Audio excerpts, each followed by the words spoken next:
திமுகவுடைய அரசியலில் என்னென்ன தாக்கத்தை ஏற்படுத்தும் என்பதுதான் மிகப்பெரிய கேள்வியாக இருக்கிறது.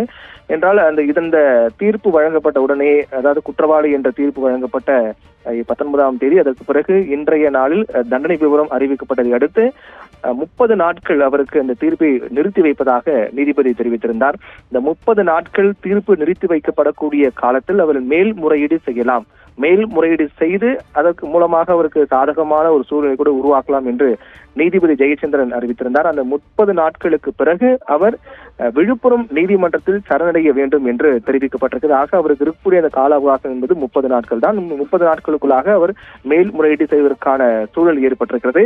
இருந்தாலும் இது திமுகவுக்கு அரசியல் ரீதியாக என்ன தாக்கத்தை ஏற்படுத்தும் என்பதுதான் மிகப்பெரிய கேள்வியாக இருக்கிறது. என்றால் தொடர்ந்து திமுக மீது எதிர்க்கட்சிகள் பல்வேறு குற்றச்சாட்டுகளை முன்வைத்து வருகிறார்கள்.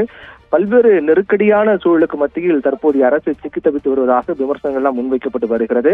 ஒருபுறம் மழை வெள்ள பாதிப்பு, மறுபுறம் அமைச்சர்கள் மீதான ஊழல் குற்றச்சாட்டு. தற்போது ஏற்கனவே செந்தில் பாலாஜி நீதிமன்ற காவலில் சிறையில் அடைக்கப்பட்டிருக்கிறார். அமலாக்கத்துறை அதிகாரிகள் கைது செய்யப்பட்டு தற்போது பொன்முடி அவருக்கு வழங்கப்படக்கூடிய தண்டனை விவரத்தின் அடிப்படையில் அவர் பதவி இழப்பு செய்யப்படுகிறார். இப்படியாக பல நெருக்கடிகளுக்குள்ளாக திமுக அரசு இருப்பதாக தெரிவிக்கப்பட்டிருக்கிறது.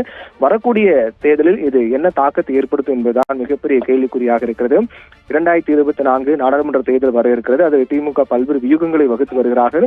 அப்போது இதனும் என்ன தாக்கத்தை ஏற்படுத்தும் என்பது மிகப்பெரிய கேள்வியாக இருக்கிறது. எதிர்க்கட்சிகள் பிரச்சாரங்கள் செய்வ எதிர்க்கட்சிகள் திமுகவிற்கு எதிராக திமுகவுடைய ஊழல் வழக்கில் தண்டிக்கப்பட்ட பொன்முடிக்கு முன்வைத்தும் பல்வேறு பிரச்சார யுக்திகளை அவர்கள் கையாள்வார்கள்.